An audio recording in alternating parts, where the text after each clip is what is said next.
सत श्री अकाल। एबीपी ਸਾਂਝਾ देख रहे सारे दर्शकों का स्वागत है। मैं हाँ तजिंदर कौर। 28 मई ਐਤਵਾਰ ਨੂੰ ਪ੍ਰਧਾਨ ਮੰਤਰੀ ਨਰਿੰਦਰ ਮੋਦੀ ਵੱਲੋਂ ਨਵੇਂ ਸੰਸਦ ਭਵਨ ਦਾ ਉਦਘਾਟਨ ਕੀਤਾ ਜਾਏਗਾ। 28 ਮਹੀਨਿਆਂ ਵਿੱਚ ਇਸ ਨਵੇਂ ਪਾਰਲੀਮੈਂਟ ਦਾ ਨਿਰਮਾਣ ਕੀਤਾ ਗਿਆ ਹੈ। ਰਿਪੋर्ट ਵਿੱਚ ਜਾਣਾਂਗੇ ਇਸ ਵਿੱਚ ਕੀ ਕੁਝ ਖਾਸ ਹੈ ਤੇ ਉਦਘਾਟਨ ਸਮਾਗਮ ਵਿੱਚ ਕੀ ਕੁਝ ਖਾਸ ਰਹਿਣ ਵਾਲਾ ਹੈ।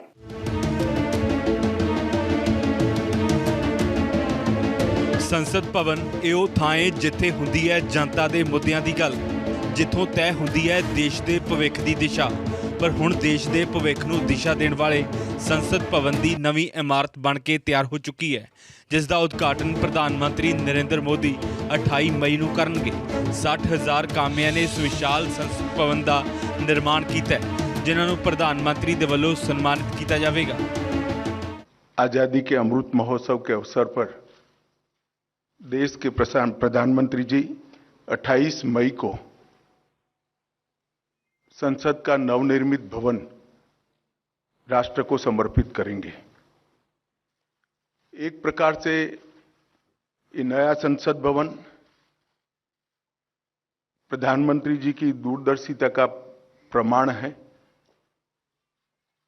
जो नए भारत के निर्माण में हमारी सांस्कृतिक विरासत, परंपरा और सभ्यता को आधुनिकता से जोड़ने का एक सुंदर प्रयास है। इस नई संरचना को रिकॉर्ड समय में बनाने के लिए करीब करीब 60,000 के आसपास श्रम योगियों ने अपना योगदान दिया है। इस अवसर पर प्रधानमंत्री जी ये सभी श्रम योगियों का सम्मान भी करेंगे। मौजूदा संसद भवन ਨੂੰ ਇੱਕ ਸਦੀ ਪਹਿਲਾਂ ਬਣਾਇਆ ਗਿਆ ਸੀ। ਇਹਨਾਂ 100 ਸਾਲਾਂ ਦੇ ਦੌਰਾਨ ਕਈ ਦਫਾ ਲੋੜ ਮੁਤਾਬਿਕ ਇਸ ਇਮਾਰਤ ਦੀ ਮੁਰੰਮਤ ਵੀ ਕੀਤੀ ਗਈ, ਪਰ ਹੁਣ ਪੁਰਾਣੇ ਢਾਂਚੇ 'ਚ ਸੈਟਿੰਗ ਸਮਰੱਥਾ ਵਧਾਉਣਾ ਮੁਮਕਿਨ ਨਹੀਂ ਸੀ ਅਤੇ ਦਾਅਵੇ ਮੁਤਾਬਿਕ ਨਾ ਹੀ ਹੁਣ ਤਕਨੀਕ ਅਤੇ ਇਨਫਰਾਸਟ੍ਰਕਚਰ 'ਚ ਸੁਧਾਰ ਕਰਕੇ ਅਪਗ੍ਰੇਡ ਕਰਨਾ ਸੰਭਵ ਸੀ। ਇਸੇ ਲਈ नवे संसद भवन का निर्माण किया गया है। घटना जुड़ी है आजादी की क्षण के साथ। 14 अगस्त 1947 की रात को एक बहुत महत्वपूर्ण ऐतिहासिक और अनोखी घटना ने आकार लिया था, जिसकी 75 साल के बाद आज देश के अधिकांश नागरिकों को जानकारी नहीं है। ये सेंगोल जो अभी आपने स्क्रीन पर देखा था, उसने हमारे इतिहास में एक अहम भूमिका निभाई है और ये सेंगोल अंग्रेजों से भारतीयों के साथ सत्ता के हस्तांतरण का एक प्रतीक बना था। नवे संसद भवन ਨੂੰ ਬਣਾਉਣ ਦੇ ਲਈ 862 ਕਰੋੜ ਰੁਪਏ ਦੀ ਲਾਗਤ ਆਈ। 10 ਦਸੰਬਰ 2020 ਨੂੰ ਨੀਂਹ ਪੱਥਰ ਰੱਖਿਆ ਗਿਆ ਸੀ। ਪ੍ਰਧਾਨ ਮੰਤਰੀ ਨੇ ਨੀਂਹ ਪੱਥਰ ਰੱਖਿਆ। 15 ਜਨਵਰੀ 2021 ਨੂੰ ਨਿਰਮਾਣ ਸ਼ੁਰੂ ਹੋਇਆ ਸੀ। ਸੈਂਟਰਲ ਵਿਸਟਾ ਪ੍ਰੋਜੈਕਟ ਦੇ ਤਹਿਤ ਇਮਾਰਤ ਬਣੀ। 28 ਮਹੀਨਿਆਂ 'ਚ ਇਹ ਸੰਸਦ ਭਵਨ ਬਣ ਕੇ ਤਿਆਰ ਹੋਇਆ। ਭੂਚਾਲ ਤੋਂ ਬਚਾਉਣ ਦੇ ਲਈ ਸਿਸਟਮ ਤਿਆਰ ਕੀਤਾ ਹੋਇਆ ਹੈ। ਜ਼ੈਡ ਅਤੇ ਜ਼ੈਡ+ ਪੱਧਰ ਦੀ ਸੁਰੱਖਿਆ ਦਾ ਇੰਤਜ਼ਾਮ ਕੀਤਾ ਗਿਆ ਹੈ। डिजाइन HCP डिजाइन ਅਤੇ प्लानिंग एंड मैनेजमेंट ने तैयार किया है। इस दे आर्कीटेक्ट बिमल पटेल ने, निर्माण टाटा प्रोजेक्ट्स ने किया है। सेंगोल की स्थापना के लिए संसद के भवन से अधिक उपयुक्त और पवित्र और उचित स्थान कोई हो ही नहीं सकता। इसलिए जब संसद भवन का देश को समर्पण होगा, उसी दिन आदरणीय प्रधानमंत्री नरेंद्र मोदी जी बड़ी विनम्रता के साथ तमिलनाडु से आए हुए अधिनियम से सेंगोल को स्वीकार करेंगे और अत्यंत आदरपूर्वक माननीय लोकसभा के अध्यक्ष के आसन के समीप सम्मान के साथ इसको स्थापित। नवा संसद भवन 64,500 वर्ग मीटर ਦੇ ਵਿੱਚ ਫੈਲਿਆ ਹੋਇਆ ਹੈ। ਪੁਰਾਣਾ ਸੰਸਦ ਭਵਨ 47,500 वर्ग मीटर ਦੇ ਵਿੱਚ ਸੀ, यानी कि पुराने तो 17,000 वर्ग मीटर ਵੱਡਾ है नवा संसद भवन। नवे संसद भवन ਦੇ ਵਿੱਚ 3 ਦਰਵਾਜ਼ੇ ਨੇ: ਗਿਆਨ ਦੁਆਰ, ਸ਼ਕਤੀ ਦੁਆਰ, ਕਰਮ ਦੁਆਰ। ਸੰਸਦਾਂ ਅਤੇ VIPs ਦੇ ਲਈ ਵੱਖਰੀ ਐਂਟਰੀ ਹੈ। ਨਵੇਂ ਸੰਸਦ ਭਵਨ ਦੇ ਵਿੱਚ ਲੋਕ ਸਭਾ 'ਚ 888 ਸੀਟਾਂ ਨੇ, ਜਦੋਂ ਕਿ ਪੁਰਾਣੇ ਸੰਸਦ ਭਵਨ ਦੇ ਵਿੱਚ ਲੋਕ ਸਭਾ 'ਚ 590 ਸੀਟਾਂ ਸਨ। ਵਿਜ਼ਟਰ ਗੈਲਰੀ ਦੇ ਵਿੱਚ 336 ਤੋਂ ਵੱਧ ਲੋਕਾਂ ਦੇ ਬੈਠਣ ਦਾ ਇੰਤਜ਼ਾਮ ਹੈ। ਮੌਜੂਦਾ ਰਾਜ ਸਭਾ ਦੇ ਵਿੱਚ 280 ਸੀਟਾਂ ਨੇ, ਜਦੋਂ ਕਿ ਨਵੀਂ ਰਾਜ ਸਭਾ ਦੇ ਵਿੱਚ 384 ਸੀਟਾਂ ਨੇ। ਵਿਜ਼ਟਰ ਗੈਲਰੀ ਦੇ ਵਿੱਚ 336 ਤੋਂ ਵੱਧ ਲੋਕਾਂ ਦੇ ਬੈਠਣ ਦਾ ਇੰਤਜ਼ਾਮ ਹੈ। ਕੁੱਲ 1272 ਤੋਂ ਵੱਧ ਸੰਸਦ ਬੈਠ ਸਕਦੇ ਨੇ। ਸੰਸਦ ਦੇ ਹਰ ਅਹਿਮ ਕੰਮ ਦੇ ਲਈ ਵੱਖ-ਵੱਖ ਆਫਿਸ ਤਿਆਰ ਕੀਤੇ ਗਏ ਨੇ। ਅਫਸਰਾਂ ਤੇ ਕਰਮਚਾਰੀਆਂ ਦੇ ਲਈ ਹਾਈਟੈਕ ਦਫ਼ਤਰ ਨੇ। ਕੈਫੇ ਅਤੇ ਡਾਈਨਿੰਗ ਏਰੀਆ ਵੀ ਹਾਈਟੈਕ ਹੈ। ਕਮੇਟੀ ਮੀਟਿੰਗ ਦੇ ਲਈ ਵੱਖ-ਵੱਖ ਇਕਵਿਪਮੈਂਟਸ ਲਗਾਏ ਗਏ ਨੇ। ਮੌਜੂਦਾ ਸੰਸਦ ਭਵਨ ਨੂੰ 96 ਸਾਲ ਪਹਿਲਾਂ ਯਾਨੀ ਕਿ 1927 ਦੇ ਵਿੱਚ ਬਣਾਇਆ ਗਿਆ ਸੀ। ਮਾਰਚ 2020 ਦੇ ਵਿੱਚ ਸਰਕਾਰ ਨੇ ਇਸ ਨੂੰ ਬੇहद ਪੁਰਾਣੀ ਇਮਾਰਤ ਕਰਾਰ ਦਿੱਤਾ ਸੀ। ਇਸ ਦੇ ਨਾਲ ਹੀ ਲੋਕ ਸਭਾ ਸੀਟਾਂ 'ਚ ਨਵੇਂ ਸਿਰੇ ਤੋਂ ਪਰਿਸੀਮਨ ਬਾਅਦ ਜੋ ਸੀਟਾਂ ਵਧਣਗੀਆਂ, ਉਹਨਾਂ ਦੇ ਸੰਸਦਾਂ ਦੇ ਬੈਠਣ ਦੇ ਲਈ ਪੁਰਾਣੀ ਇਮਾਰਤ ਦੇ ਵਿੱਚ ਜਗ੍ਹਾ ਦੀ ਕਮੀ ਸੀ ਅਤੇ ਇਸ ਨੂੰ ਹੋਰ ਜ਼ਿਆਦਾ ਹਾਈਟੈਕ ਕਰਨ ਦੇ ਲਈ ਵੀ ਦਿੱਕਤ ਦਰਪੇਸ਼ ਆ ਰਹੀ ਸੀ। ਇਸੇ ਕਾਰਨ ਨਵੇਂ ਸੰਸਦ ਭਵਨ ਦਾ ਨਿਰਮਾਣ ਕੀਤਾ ਗਿਆ ਹੈ। ਫਿਲਹਾਲ ਸਮਾਂ ਇੱਕ ਛੋਟੇ ਜਿਹੇ ਬ੍ਰੇਕ ਦੇ ਉਸ ਪਾਰ ਇਸ ਉਦਘਾਟਨ ਸਮਾਗਮ ਤੋਂ ਪਹਿਲਾਂ ਜੋ ਸਿਆਸਤ ਹੋਈ ਹੈ ਉਸ ਬਾਰੇ ਵੀ ਨਜ਼ਰ ਮਾਰਾਂਗੇ।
ਨਵੀਂ ਪਾਰਲੀਮੈਂਟ ਤੇ ਸਿਆਸਤ ਵੀ ਜ਼ੋਰਾਂ ਤੇ ਹੋਈ ਹੈ। ਉਦਘਾਟਨ ਤੋਂ ਲੈ ਕੇ ਸੰਗੋਲ ਤੱਕ ਇਹ ਸਿਆਸੀ ਲੜਾਈ ਪਹੁੰਚੀ ਹੈ। ਸਿਆਸਤ ਦਾ ਪੂਰਾ ਪੱਖ ਵੀ ਜਾਣਾਂਗੇ ਤੇ ਨਾਲ ਹੀ ਇਹ ਵੀ ਜਾਣਦੇ ਹਾਂ ਆਖਿਰਕਾਰ ਇਹ ਸੰਗੋਲ ਹੈ ਕੀ, ਕਿਉਂਕਿ ਇਸ ਬਾਰੇ ਪਹਿਲਾਂ ਤਾਂ ਕਦੇ ਜ਼ਿਆਦਾ ਸੁਣਿਆ ਨਹੀਂ ਗਿਆ ਸੀ ਤੇ ਇਹ ਚਰਚਾ ਵਿੱਚ ਹੁਣ ਕਿਵੇਂ ਆਇਆ।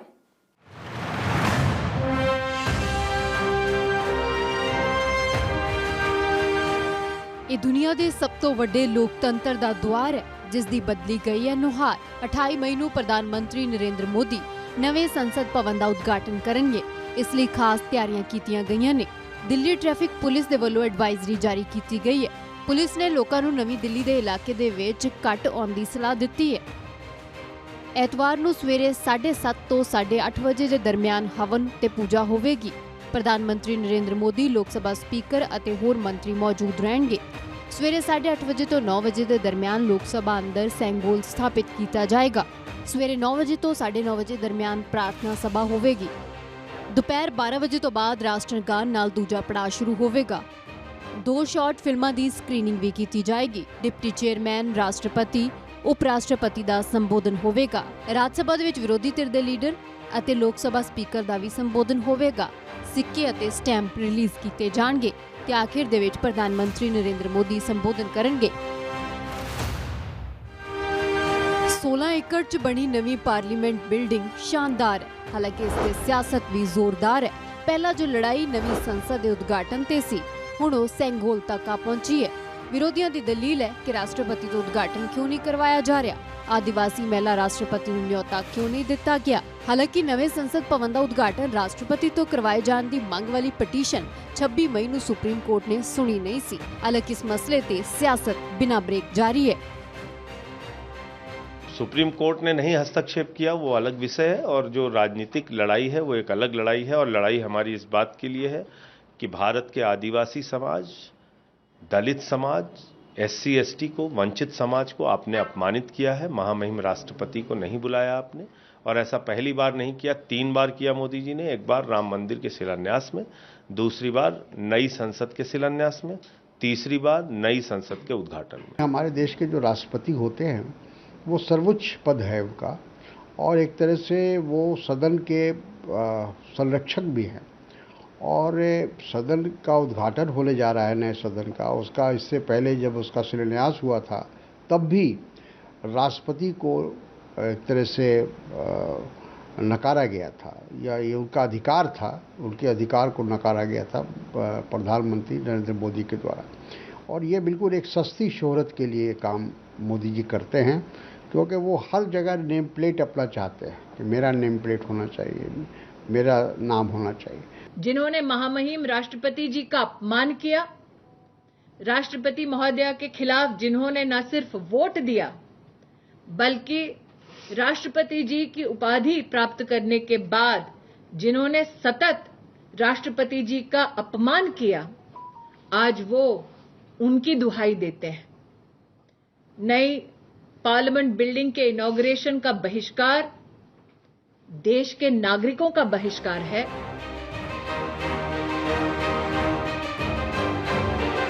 ਨਵੀਂ ਸੰਸਦ 'ਚ ਟ੍ਰਾਂਸਫਰ ਆਫ ਪਾਵਰ ਦੇ ਪ੍ਰਤੀਕ ਸੈਂਗੋਲ ਨੂੰ ਵੀ ਥਾਂ ਮਿਲੇਗੀ। ਕਾਂਗਰਸ ਨੇ ਹਾਲਾਂਕਿ ਸੈਂਗੋਲ ਦੇ ਇਤਿਹਾਸ, ਸੰਸਕ੍ਰਿਤੀ ਤੇ ਵੀ ਸਵਾਲ ਖੜੇ ਕੀਤੇ ਨੇ। ਜਿਸ ਸੈਂਗੋਲ ਤੇ ਸਿਆਸਤ ਸਿਖਰ ਤੇ ਹੈ, ਆਖਿਰ ਇਹ ਹੁੰਦਾ ਕੀ ਹੈ? ਤਾਂ ਸੈਂਗੋਲ ਨੂੰ ਰਾਜਦੰਡ ਵੀ ਕਹਿੰਦੇ ਨੇ। ਸੈਂਗੋਲ ਸ਼ਕਤੀ ਦਾ ਪ੍ਰਤੀਕ ਮੰਨਿਆ ਜਾਂਦਾ ਹੈ। ਰਾਜਦੰਡ ਨੂੰ ਨਿਆਂ ਪਸੰਦ ਤੇ ਨਿਰਪੱਖ ਰਾਜ ਦਾ ਪ੍ਰਤੀਕ ਮੰਨਿਆ ਜਾਂਦਾ ਹੈ। ਇਤਿਹਾਸ ਦੇ ਪੰਨਿਆਂ 'ਚ ਇਸ ਨੂੰ ਚੌਲ ਸਾਮਰਾਜ ਦੇ ਵਜੋਂ ਜਾਣਿਆ ਜਾਂਦਾ ਹੈ। ਉਹ ਸਾਮਰਾਜ ਜਿਸ ਦੀਆਂ ਹੱਦਾਂ ਸਿਰਫ ਭਾਰਤ ਤੱਕ ਮਹਿਦੂਦ ਨਹੀਂ ਸਨ। ਜਲ ਸੈਨਾ ਦੀ ਮਦਦ ਦੇ ਨਾਲ ਚੌਲ ਰਾਜਿਆਂ ਨੇ Sri Lanka, Myanmar, Maldives, Cambodia, Malaysia ਤੇ ਤਾਈਵਾਨ ਤੱਕ ਆਪਣੇ ਝੰਡੇ ਗੱਡੇ ਸਨ। ਕਰੀਬ 36 ਲੱਖ ਵਰਗ ਕਿਲੋਮੀਟਰ ਤੇ ਰਾਜ ਕਰਨ ਵਾਲੇ ਚੋਲ ਰਾਜਿਆਂ ਨੇ ਦੱਖਣ ਭਾਰਤ ਤੇ ਕਰੀਬ 200 ਸਾਲ ਤੱਕ ਰਾਜ ਕੀਤਾ। ਇਹਨਾਂ ਰਾਜਿਆਂ ਨਾਲ ਹੀ ਜੁੜੀ ਹੈ ਸੈਂਗੋਲ ਦੀ ਕਹਾਣੀ। ਇਹ ਸੈਂਗੋਲ ਰਾਜੇ ਨੂੰ ਅਧਿਕਾਰ, ਸ਼ਕਤੀ ਤੇ ਫਰਜ਼ ਚੇਤੇ ਕਰਵਾਉਂਦਾ ਸੀ। ਮੰਨਿਆ ਜਾਂਦਾ ਹੈ ਕਿ ਸੈਂਗੋਲ ਰਾਜੇ ਨੂੰ ਯਾਦ ਕਰਵਾਉਂਦਾ ਸੀ ਕਿ ਰਾਜੇ ਨੇ ਆਪਣੀ ਸ਼ਕਤੀ ਦਾ ਇਸਤੇਮਾਲ ਜਨਤਾ ਦੇ ਹਿੱਤ ਲਈ ਕਰਨਾ ਹੈ।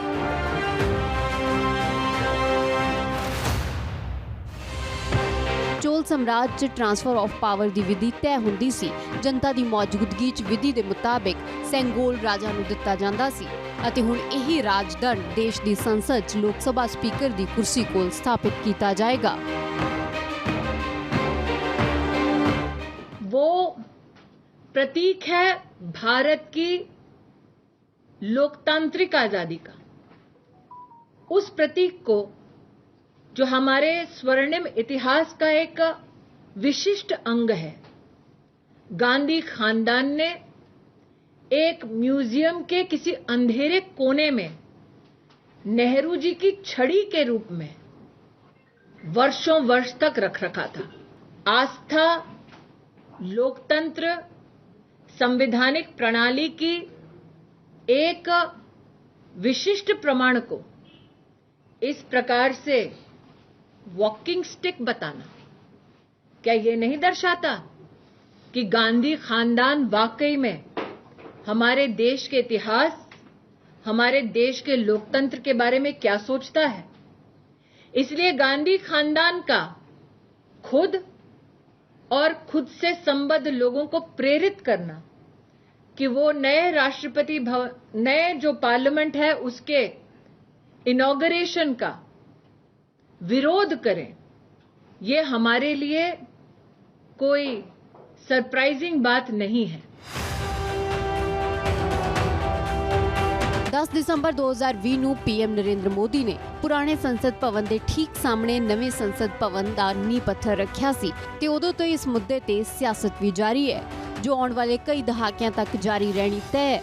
ਬੀਜੇਪੀ ਦੀਆਂ ਸਿਆਸੀ ਵਿਰੋਧੀ ਧਿਰਾਂ ਨੇ ਉਦਘਾਟਨ ਸਮਾਗਮ ਦਾ ਵਿਰੋਧ ਕੀਤਾ ਹੈ। ਜਿਨ੍ਹਾਂ ਸਿਆਸੀ ਪਾਰਟੀਆਂ ਨੇ ਨਵੇਂ ਸੰਸਦ ਭਵਨ ਦੇ ਉਦਘਾਟਨੀ ਸਮਾਗਮ ਦਾ ਬਾਈਕਾਟ ਕੀਤਾ ਹੈ, ਉਹਨਾਂ ਦੇ ਵਿੱਚ ਹੈ ਕਾਂਗਰਸ, ਤ੍ਰਿਣਮੂਲ ਕਾਂਗਰਸ, ਡੀਐਮਕੇ, जनता Dal, Aam Aadmi Party, Rashtravadi Congress Party, Shiv Sena, Marxvadi Communist Party, Samajwadi Party, Rashtriya Janata Dal, Bharatiya Communist Party, Indian Union Muslim League, Jharkhand Mukti Morcha, National Conference, Kerala Congress, Revolutionary Socialist Party, VCK, MDMK, Rashtriya Lok दल।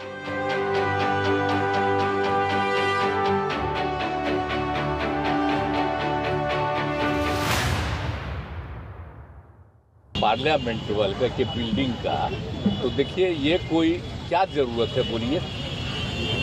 अलग बिल्डिंग बनाने की कोई ज़रूरत था?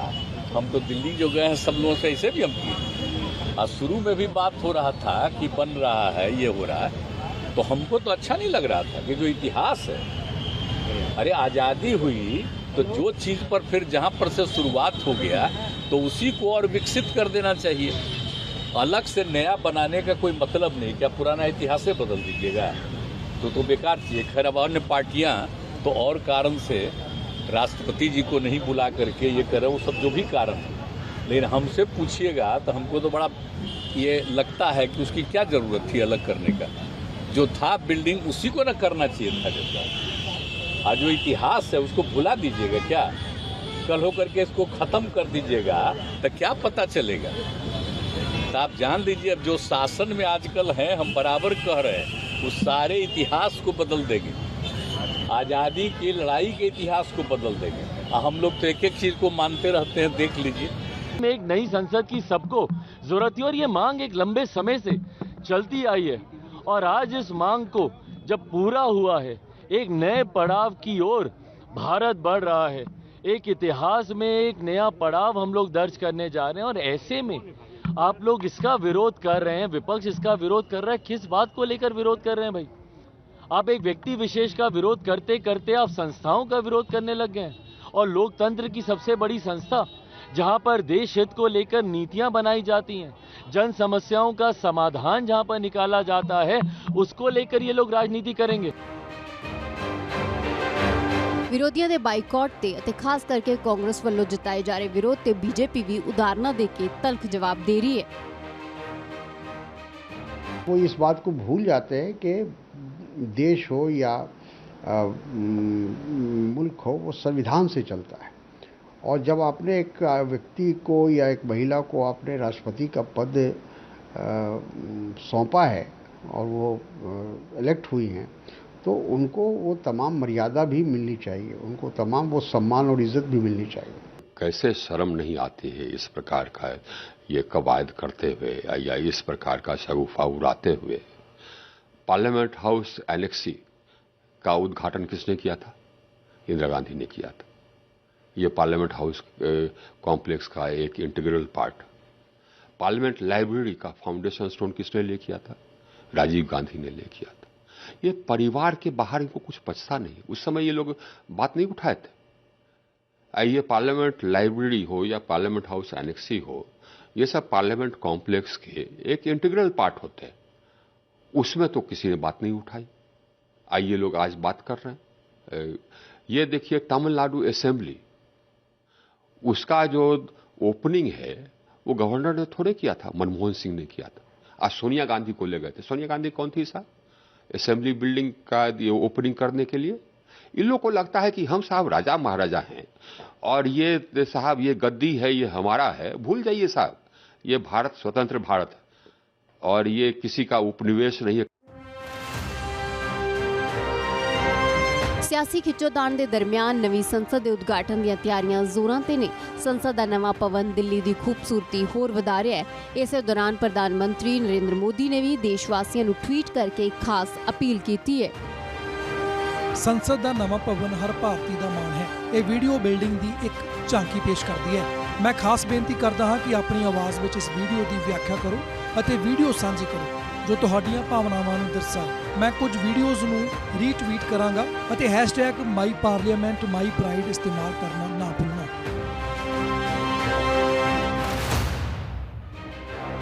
ਪ੍ਰਧਾਨ ਮੰਤਰੀ ਦੀ ਇਸ ਅਪੀਲ ਬਾਅਦ ਕਾਫੀ ਲੋਕਾਂ ਨੇ ਨਵੇਂ ਸੰਸਦ ਭਵਨ ਨੂੰ ਆਪੋ ਆਪਣੇ ਸ਼ਬਦਾਂ 'ਚ ਬਿਆਨ ਕੀਤਾ ਹੈ। ਬਹੁਤ ਸਾਰੇ ਲੋਕ #myparliament mypride ਤਹਿਤ ਆਪਣੀ ਖੁਸ਼ੀ ਜ਼ਾਹਰ ਕਰ ਰਹੇ ਨੇ। ਭਾਵੁਕ ਵਾਇਸ ਓਵਰ ਨਾਲ ਉਹ ਮਾਣ ਦੀ ਭਾਵਨਾ ਨੂੰ ਬਿਆਨ ਕਰ ਰਹੇ ਨੇ। ਸਾਡਾ ਦੇਸ਼ ਨਵੀਂ ਸੰਸਦ ਹਾਸਲ ਕਰ ਰਿਹਾ ਹੈ ਜੋ ਲੋਕਾਂ ਦੀਆਂ ਆਸਾਂ ਉੱਤੇ ਖਰਾ ਉਤਰਨ ਲਈ ਹੋਰ ਮਜ਼ਬੂਤੀ ਨਾਲ ਕੰਮ ਕਰੇਗੀ। ਨਵੇਂ ਸੰਸਦ ਭਵਨ 'ਚ ਇਹ ਨਵੀਂ ਲੋਕ ਸਭਾ ਹੈ। ਇਸੇ 'ਚ ਹੀ ਚੁਣੇ ਹੋਏ ਸਾਂਸਦ ਆ ਕੇ ਬੈਠਣਗੇ। ਲੋਕ ਸਭਾ ਦਾ ਇਹ ਡਿਜ਼ਾਈਨ ਰਾਸ਼ਟਰੀ ਪੰਛੀ ਮੋਰ ਤੋਂ ਪ੍ਰੇਰਿਤ ਹੈ। ਇੱਥੇ 842 ਸਾਂਸਦਾਂ ਦੇ ਬੈਠਣ ਦਾ ਪ੍ਰਬੰਧ ਹੈ। ਵੱਡੀ ਗੱਲ ਇਹ ਹੈ ਕਿ ਨਵੀਂ ਸੰਸਦ ਸੈਂਟਰਲ ਹਾਲ ਨਹੀਂ ਹੈ। ਇਸੇ ਲਈ ਪਾਰਲੀਮੈਂਟ ਦਾ ਸਾਂਝਾ ਸੈਸ਼ਨ ਲੋਕ ਸਭਾ 'ਚ ਹੀ ਹੋਇਆ ਕਰੇਗਾ ਜਿੱਥੇ ਇਕੱਠੇ 1272 ਸਾਂਸਦ ਬੈਠ ਸਕਣਗੇ।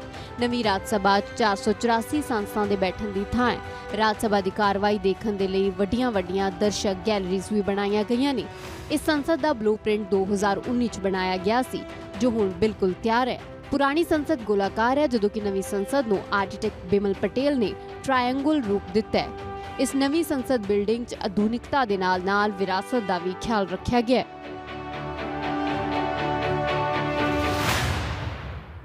ਰੁਕਦੇ ਇੱਕ ਹੋਰ ਬ੍ਰੇਕ ਦੇ ਉਸ ਪਾਰ ਜਾਣਾਂਗੇ ਕਿ ਨਵੇਂ ਸੰਸਦ ਭਵਨ ਵਿੱਚ ਕੀ ਕੁਝ ਖਾਸ ਹੈ ਤੇ ਪੁਰਾਣੇ ਸੰਸਦ ਭਵਨ ਦਾ ਇਸ ਤੋਂ ਬਾਅਦ ਕੀ ਬਣੇਗਾ।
ਨਵੀਂ ਪਾਰਲੀਮੈਂਟ ਤੋਂ ਬਾਅਦ ਹੁਣ ਪੁਰਾਣਾ ਸੰਸਦ ਭਵਨ ਇਤਿਹਾਸਕ ਧਰੋਹਰ ਬਣ ਕੇ ਰਹਿ ਜਾਏਗਾ। ਪੁਰਾਣੇ ਸੰਸਦ ਭਵਨ ਦਾ ਉਦਘਾਟਨ 1927 ਨੂੰ ਕੀਤਾ ਗਿਆ ਸੀ। ਰਿਪੋਰਟ ਵਿੱਚ ਜਾਣਦੇ ਹਾਂ ਕਿ ਪੁਰਾਣੇ ਸੰਸਦ ਭਵਨ ਵਿੱਚ ਕੀ ਕੁਝ ਖਾਸ ਰਿਹਾ ਹੈ ਤੇ ਇਸ ਨਵੇਂ ਸੰਸਦ ਭਵਨ ਨੂੰ ਬਣਾਉਣ ਦੀ ਆਖਿਰਕਾਰ ਨੌਬਤ ਕਿਉਂ ਆਈ। ਆਜ਼ਾਦੀ ਦੇ 75 ਸਾਲਾਂ ਤੋਂ ਲੋਕਤੰਤਰ ਦਾ ਚਿਹਰਾ ਰਿਹਾ ਇਹ ਸੰਸਦ ਭਵਨ ਹੁਣ ਵਿਦਾ ਲੈਣ ਵਾਲਾ ਹੈ। ਹਾਲਾਂਕਿ ਇਸ ਨੂੰ ਸੰਭਾਲ ਕੇ ਰੱਖਿਆ ਜਾਏਗਾ ਇਤਿਹਾਸਕ ਧਰੋਹਰ ਦੇ ਵਜੋਂ। ਭਾਰਤ ਦੇ ਮੌਜੂਦਾ ਸੰਸਦ ਭਵਨ ਦਾ ਸਾਲ 1927 ਚ ਉਦਘਾਟਨ ਹੋਇਆ ਸੀ। 1921 ਚ ਮੌਜੂਦਾ ਸੰਸਦ ਭਵਨ ਦਾ ਨਿਰਮਾਣ ਸ਼ੁਰੂ ਹੋਇਆ ਸੀ। 6 ਵਰ੍ਹਿਆਂ ਚ ਭਵਨ ਦਾ ਨਿਰਮਾਣ ਹੋਇਆ। ਮੌਜੂਦਾ ਇਮਾਰਤ ਬਣਾਉਣ ਦੇ ਲਈ 83 ਲੱਖ ਰੁਪਏ ਦਾ ਖਰਚ ਹੋਇਆ ਸੀ। ਭਾਰਤ ਦੀ ਮੌਜੂਦਾ ਪਾਰਲੀਮੈਂਟ ਨੂੰ ਅਜੇ 100 ਸਾਲ ਪੂਰੇ ਹੋਣੇ ਨੇ। ਹਾਲਾਂਕਿ ਦੁਨੀਆ ਦੇ ਅਜਿਹੇ ਕਈ ਮੁਲਕ ਨੇ ਜਿੱਥੇ 100 ਸਾਲ ਤੋਂ ਵੀ ਵੱਧ ਪੁਰਾਣੇ ਸੰਸਦ ਭਵਨ ਨੇ। ਵਿਸ਼ਵ ਦਾ ਸਭ ਤੋਂ ਪੁਰਾਣਾ ਸੰਸਦ ਭਵਨ ਨੀਦਰਲੈਂਡ ਦਾ ਹੈ। 13ਵੀਂ ਸ਼ਤਾਬਦੀ 'ਚ ਨੀਦਰਲੈਂਡ ਦੀ ਪਾਰਲੀਮੈਂਟ ਦਾ ਨਿਰਮਾਣ ਹੋਇਆ ਸੀ। ਨੀਦਰਲੈਂਡ ਦੀ ਪਾਰਲੀਮੈਂਟ ਇੱਥੋਂ ਦੀਆਂ 100 ਵਿਰਾਸਤੀ ਥਾਵਾਂ ਦੇ ਵਿੱਚੋਂ ਇੱਕ ਹੈ। 1505 ਈਸਵੀ ਦੇ ਵਿੱਚ ਇਟਲੀ ਦੀ ਸੰਸਦ ਦੀ ਉਸਾਰੀ ਹੋਈ ਸੀ। ਫਰਾਂਸ ਦਾ ਸੰਸਦ ਭਵਨ ਲਗਜ਼ਮਬਰਗ ਪੈਲੇਸ 1645 ਈਸਵੀ ਦੇ ਵਿੱਚ ਬਣਿਆ ਸੀ। ਅਮਰੀਕਾ ਦੇ ਸੰਸਦ ਭਵਨ ਦਾ ਇਤਿਹਾਸ 200 ਸਾਲ ਪੁਰਾਣਾ ਹੈ। ਅਮਰੀਕਾ ਦੀ ਪਾਰਲੀਮੈਂਟ ਦਾ ਨਿਰਮਾਣ 1799 ਦੇ ਵਿੱਚ ਹੋਇਆ ਸੀ। ਬ੍ਰਿਟੇਨ ਦਾ ਹਾਊਸ ਆਫ ਕਾਮਨ 1801 ਦੇ ਵਿੱਚ ਤਿਆਰ ਹੋਇਆ। ਸਰਕਾਰ ਬੇਸ਼ੱਕ ਨਵੇਂ ਪਾਰਲੀਮੈਂਟ ਦਾ ਨਿਰਮਾਣ ਕਰਕੇ ਪੱਬਾਂ ਪਾ ਰਹੀ, ਪਰ ਵਿਰੋਧੀਆਂ ਦੇ ਵੱਲੋਂ ਇਸ ਤੇ ਸਵਾਲ ਚੁੱਕੇ ਜਾ ਰਹੇ ਨੇ। ਫਿਲਹਾਲ ਇਸ ਖਾਸ ਪੇਸ਼ਕਸ਼ ਵਿੱਚ ਇੰਨਾ ਹੀ। ਤੁਸੀਂ ਮੈਨੂੰ ਦਿਓ ਇਜਾਜ਼ਤ। ਪ੍ਰਦੇਸ਼, ਦੁਨੀਆ ਤੇ ਪੰਜਾਬ ਦੀਆਂ ਵੱਡੀਆਂ ਖਬਰਾਂ ਜਾਣਨ ਲਈ ਤੁਸੀਂ ਬਣੇ ਰਹੋ ABP ਸਾਂਝਾ ਦੇ ਨਾਲ।